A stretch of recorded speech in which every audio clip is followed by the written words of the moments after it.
द्रौपदी ने क्यों किया पांचों पांडवों से विवाह? महाभारत का यह रहस्य छुपाया गया है। श्राप और प्रेम। द्रौपदी का 5 पांडवों से जुड़ा जन्मों का रहस्य। द्रौपदी एक ऐसी स्त्री जिसने 5 पतियों से विवाह किया, पर किसी से भी पूरा प्रेम नहीं पाया।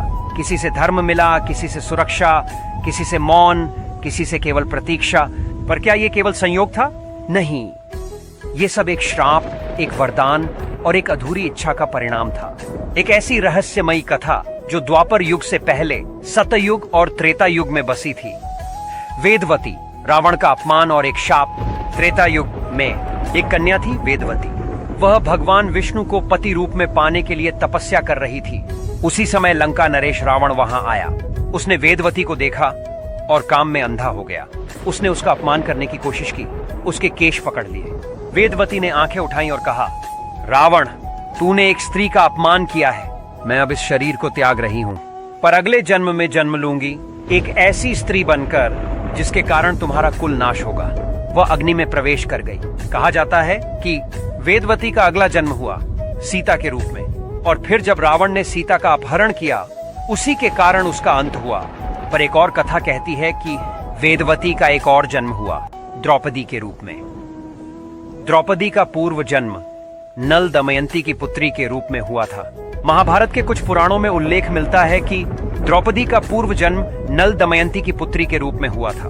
उस कन्या ने भी तपस्या की, शिव जी को पति के रूप में अर्जुन जैसा वीर और धर्मात्मा वर मांगने, पर भूलवश उसने 5 बार वर मांगा। शिव प्रसन्न हुए और बोले, तूने 5 बार पति मांगा है, इसलिए अगले जन्म में तुझे 5 पतियों का संग प्राप्त होगा। यह बात सुनकर कन्या कांप गई, पर शिव बोले, यह तुम्हारा श्राप नहीं, तुम्हारी अधूरी इच्छा का फल है। शाप या वरदान। द्रौपदी का जन्म और पीड़ा। द्रौपदी का जन्म हुआ अग्निकुंड से। वो कोई साधारण स्त्री नहीं थी, वह स्वयं यज्ञ का फल थी। अग्नि की ज्वाला जैसी तेजस्वी और उतनी ही जला देने वाली। जब 5 पांडवों ने उसे स्वयंवर में जीता और मां कुंती ने कह दिया, जो भी लाए हो 5 बांट लो, तब वो शिव का वरदान सच हुआ। पर क्या वो कोई ऐसा वरदान था जिसे कोई स्त्री सहर्ष स्वीकार करे? हर पांडव से एक अनोखा प्रेम, पर एक भी पूर्ण नहीं। द्रौपदी ने 5 पांडवों से विवाह किया। हर पति से उसका रिश्ता अलग था।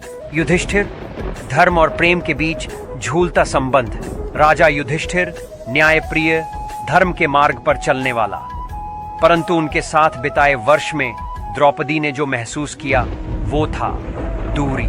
धर्म के लिए तुम मुझे बांट सकते हो, पर क्या मेरे मन को भी समझ पाओगे? द्रौपदी अक्सर सोचती। युधिष्ठिर उसका सम्मान करते थे, लेकिन उसके भीतर की पीड़ा को कभी छू नहीं पाए।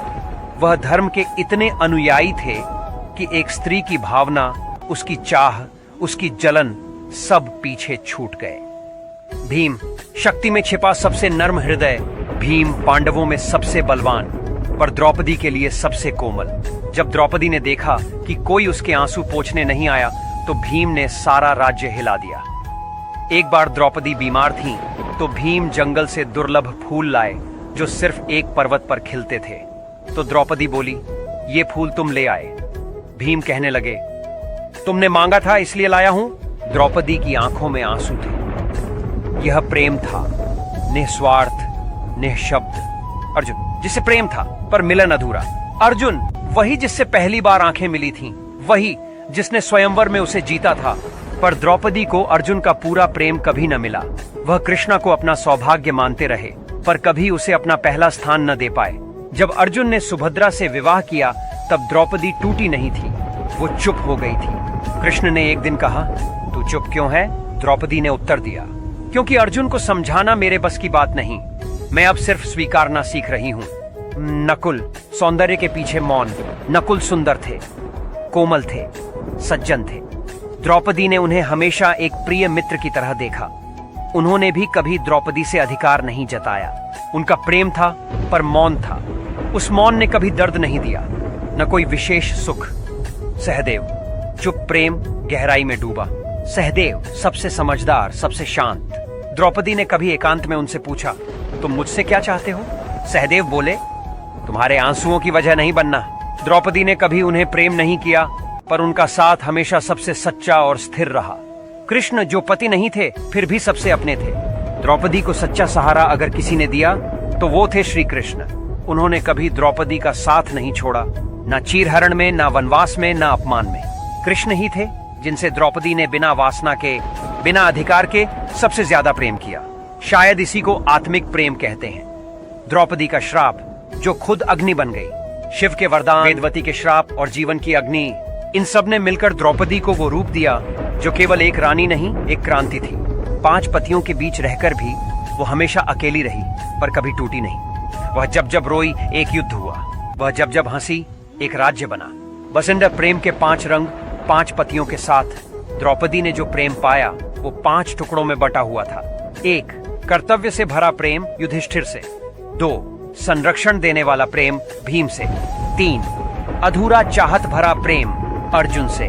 4. सौंदर्य से जुड़ा आकर्षण नकुल से। 5. मौन में बसे सम्मान का प्रेम सहदेव से। और फिर 6. निस्वार्थ आत्मा से जुड़ा प्रेम केवल कृष्ण से। श्राप या मोक्ष, क्या द्रौपदी ने प्रेम में जिया? आज जब हम पूछते हैं किस श्राप के कारण द्रौपदी ने 5 पतियों से प्रेम किया, तो जवाब एक है, यह केवल श्राप नहीं था, यह अधूरी इच्छाओं का फल था। यह एक आत्मा का तप था जो हर जन्म में प्रेम को तलाश रही थी और अंत में समझ पाई कि प्रेम किसी एक से नहीं, बल्कि स्वयं से और ईश्वर से होता है। अंतिम शब्द, द्रौपदी कोई अभागिनी नहीं थी, वह स्वयं अग्नि थी। 5 पांडव उसके शरीर से जुड़े थे, पर उसकी आत्मा केवल कृष्ण के साथ थी। यदि आप लोगों को वीडियो पसंद आया हो तो वीडियो को लाइक और चैनल को सब्सक्राइब करें और अपने